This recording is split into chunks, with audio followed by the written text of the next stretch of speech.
Hi, I'm Tim. Welcome to our channel, and thanks for logging on. Today we're discussing the Panerai Radiomir 1940 Chrono Monopulsante PAM 503. The Chrono Monopulsante in 18-karat white gold can be seen and purchased on our website. Subscribe to our YouTube channel if you enjoy these videos, and please click on the card in the upper right-hand corner of this screen at any time during the video to see our full listing for this 2013 1 of 150 special series with additional accessories included in the sale, high-resolution images for your desktop, and naturally complete pricing details for this PAM 503. Now the watch on my wrist is hefty, substantial, and thoughtfully detailed, but it also hides a formidable secret that we'll get to in just a moment. Let's start with the basics. 45 millimeters across the round of the case. Well, perhaps not the round. Let's call it the side-to-side from 9 o'clock to 3 o'clock, not inclusive of the crown. I feel better about that description of this cushion-shaped watch. It's thick. There's no two ways about it. 17.1 millimeters thick. It does have a generously sloped bezel, sapphire, and case flank, such that you should be able to deal with a blazer or a sport jacket cuff, a loose sweater, just not the tightest of dress sleeves. This watch sort of splits the difference between a dress timepiece and a sports watch. It's a true high horology piece in every sense, though. So if ever there were a dress watch specifically designed to be worn outside the bounds of a sleeve, it would be this PAM 503. 55.6 millimeters from lug to lug. The Radiomir 1940 case with the large integrated lugs rather than the previous wire lugs does wear bigger than a traditional wire lug Radiomir.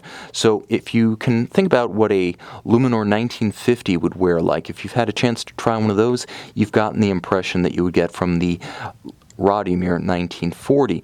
It's hefty, though, and I can't adequately convey that because talking about mass on the wrist is a little bit different than talking about size and proportions. Of course, you can see on my 16 centimeter circumference wrist, the watch wears well. I would say you could go down to 15 centimeters, but more than wrist size and profile, if you want a watch that's hefty and reminds you every minute of the day that you're wearing something truly special, that's what this is. If you want a titanium watch that disappears, probably want to move on from this.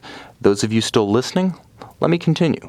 The watch features a upscale medium brown alligator leather strap with a patina-style contrasting stitch and folded edges. Now, most Panerai watches come on a minimally treated calfskin or rubber, so you know that this watch is special. You just don't know how special. Not yet.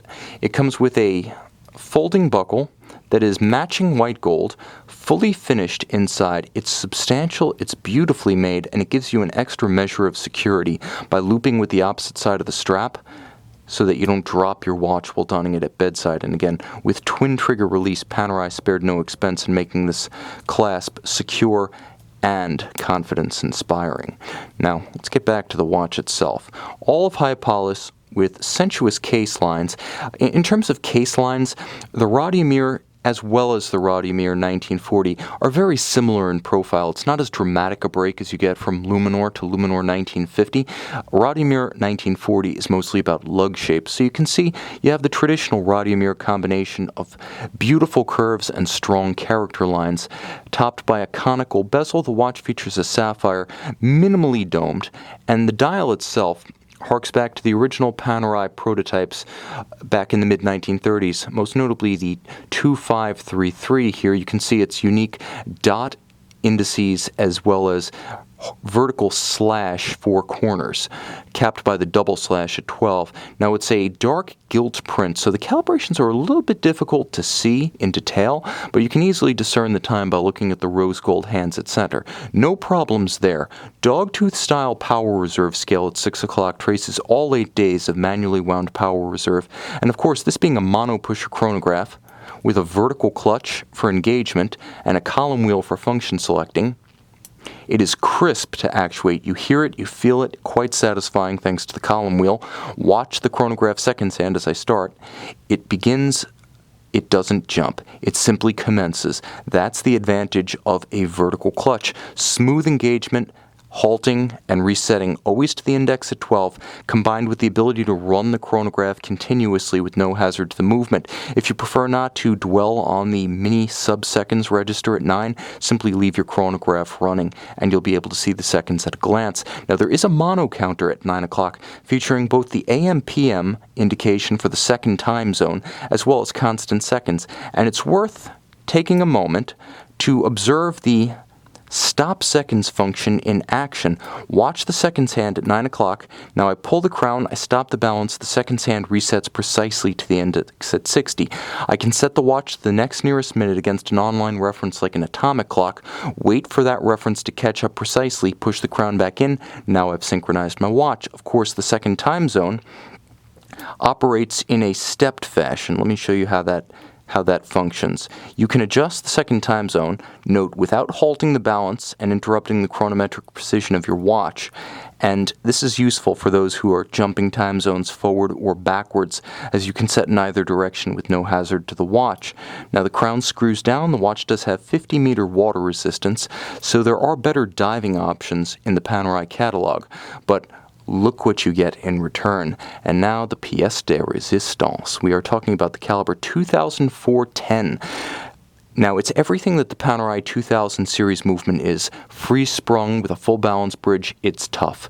3 mainspring barrels with an 8-day power reserve, it's sophisticated.